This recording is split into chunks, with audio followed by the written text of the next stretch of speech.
Hello YouTube and welcome to another episode of The Cloudy Vape. In this video we're going to be talking about the 521 tab by Coil Master. So you've probably seen a couple of reviews if you watch other reviews and not just me, and if you don't watch other reviews, what's wrong with you? Go watch other people. There's a bunch of other people who make great videos and are way better than I am, so go watch them. But yeah, so I've seen a lot of people vaping on this little box right here, and I thought I would be silly and do it also, but I'm using a Coilmaster. So, the intended purpose of this is not to vape on it. I know a lot of people are doing that, but I would definitely not condone that ever. Don't use this as a primary box mod. Maybe for testing, you know. But for me, especially with RDAs, this would be the only reason why I'd be using this is for like an RDA build maybe. And I build so low that I wouldn't want to use a single 18650. So, even though it goes down to 0.2, supposedly. But this little box is kind of cool. It kind of gives you everything you need to do, everything you need to kind of check all of the, you know, consistency of your build, of your mod, your voltage drop. You can also fire them up, of course, and you can also vape on it if you want. But it has a little, you know, a few different features, and it definitely... It's an overplayed device. It's definitely been done before in some extent. It's kind of everything put together. But it kind of gives you all-in-one type package. So, without more yapping about it, let's dive down, check out the features, pop back up, and talk about the pros and the cons. Alright, so here is the 521 tab by Coil Master. So, yeah, let's just get going with this. Here is the box it comes in. Very simplistic, 521, Coil Master. Has some details in the back, just talks about it a little bit.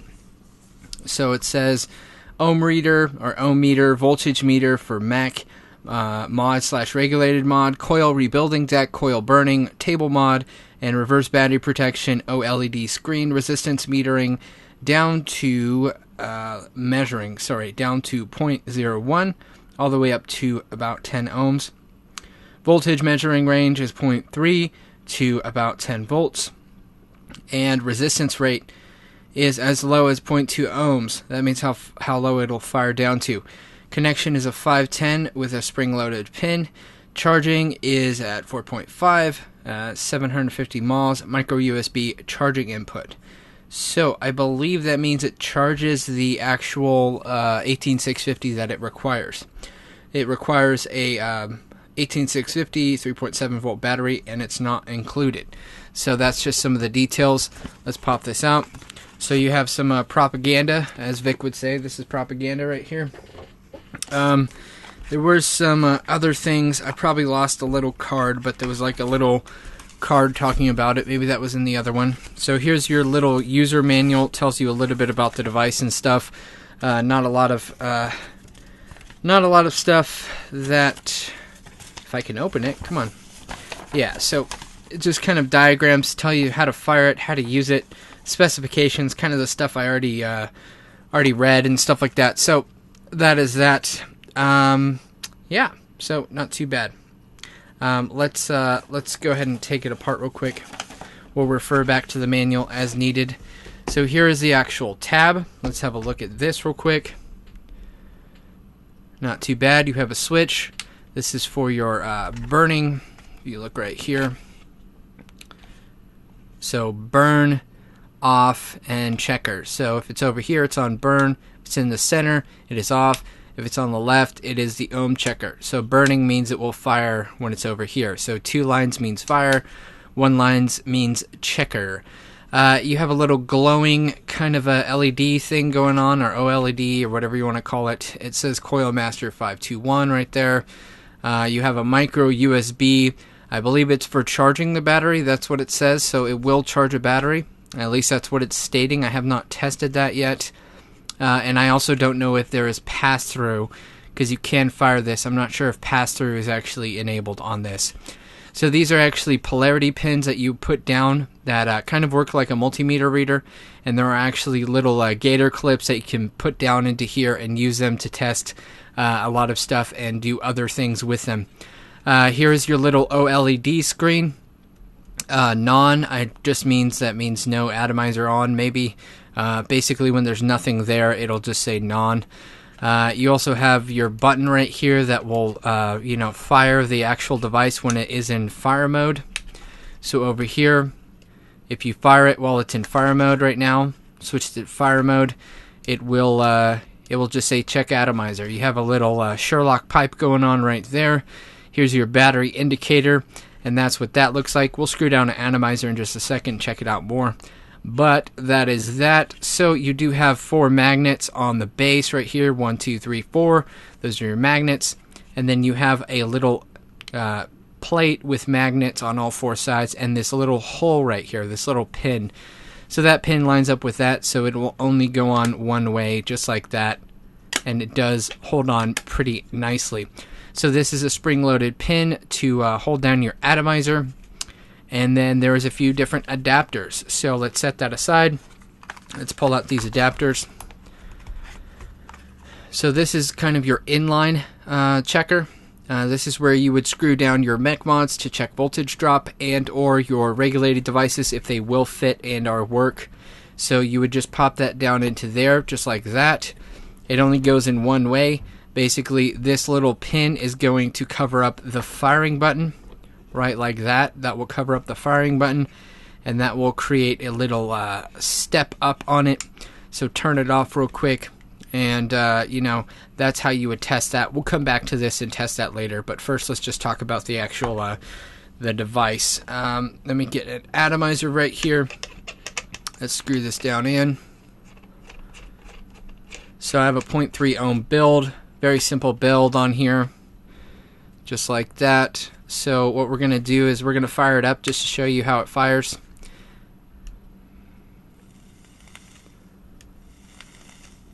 So there you go. It is firing and it is going pretty nice. You can vape on it.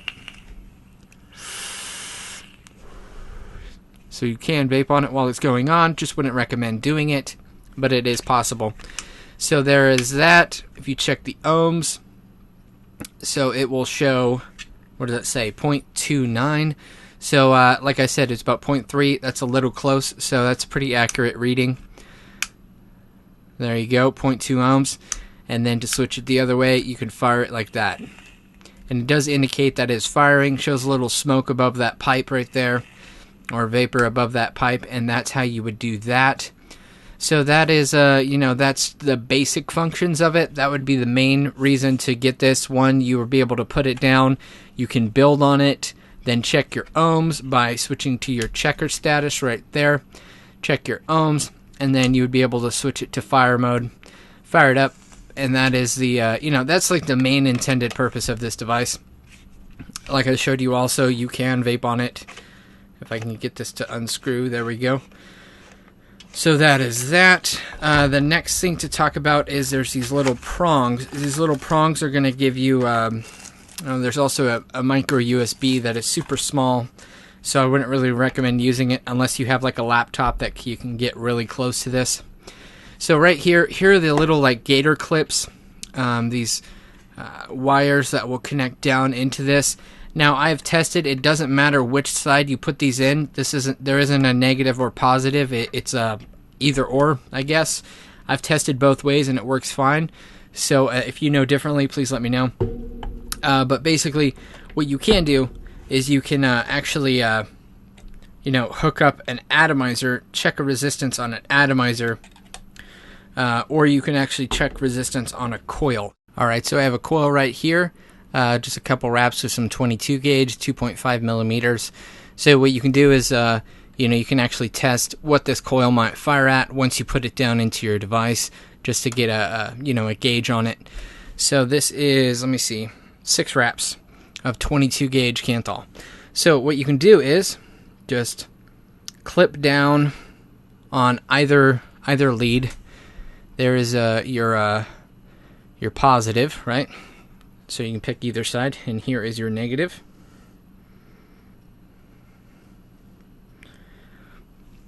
So right there, that works pretty well. And then what it will do, if you go to your checker, this will tell you that it is. See, once it balances out. So let me just let it lay there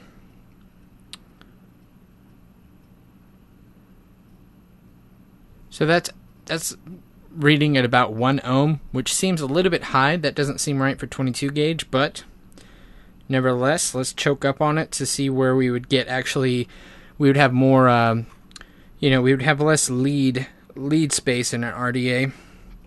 And these alligator clips, they're not really strong.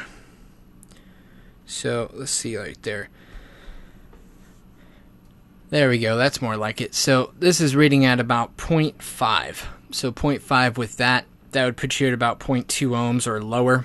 So, that's how you would check that. And it's not too bad at all. Now, you can fire this up, which I wouldn't really recommend firing it up, but just for sake, let's try it out, because that's really... Let's try it out. It's probably not smart to do, but let's just give it a try. So you can fire it up while it's on these tongs. Let's give it a go. As you see, it is firing up. Just dry firing it. I wouldn't really recommend doing this, but you can, pre-fire a piece of straight Kanthal. If you have Kanthal, you want to just fire out the kinks or the springiness to it. You can do that. So that is definitely an option if that's something you want to do. So that is, that's what you would do on that. So what we're going to do now is we'll check the inline voltage meter. We'll just do it on a mech. Most of the regulated devices I have actually don't fire on this for some reason. So I know some of them do, some of them don't, but right now we'll just be using a Fuhattan mech. So be very careful on this right here when you're firing this up to not use a hybrid if it won't pin down. Do not use a hybrid on this. Not a smart deal. So there we go. So that mech's down on there. My atomizer is on the actual deck. We're going to go to the checker.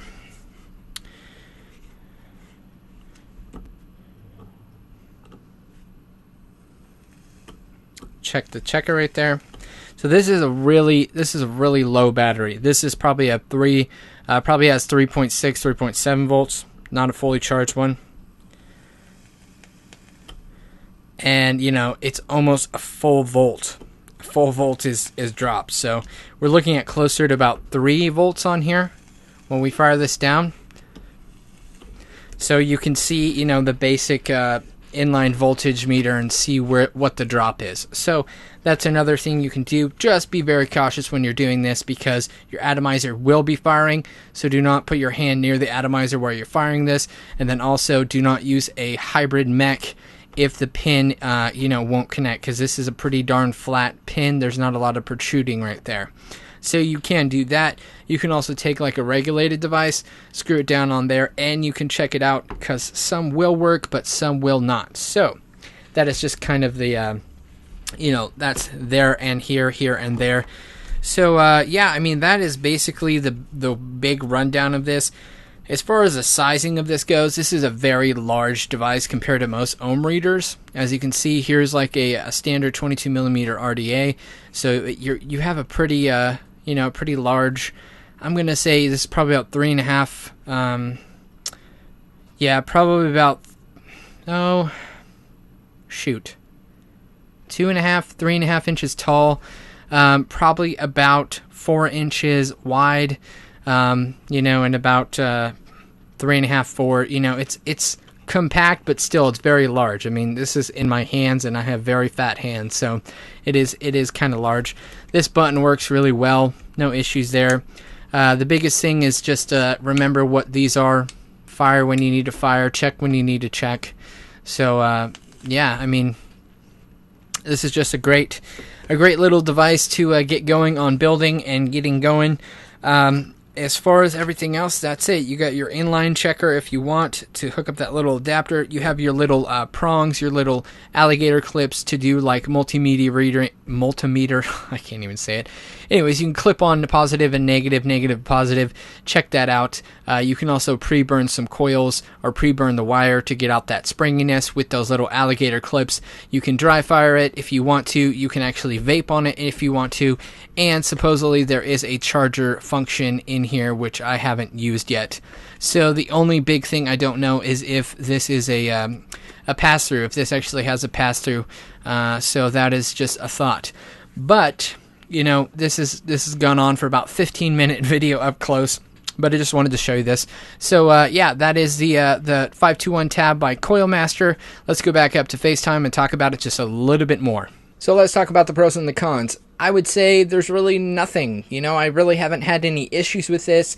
The only thing I can really think of that would be a con is if, you know, somebody is trying to fire something really, really high on this, but it does have kind of short protections, fire something really low, like a under 0.2 build, or if they're not using a safe battery to dry fire.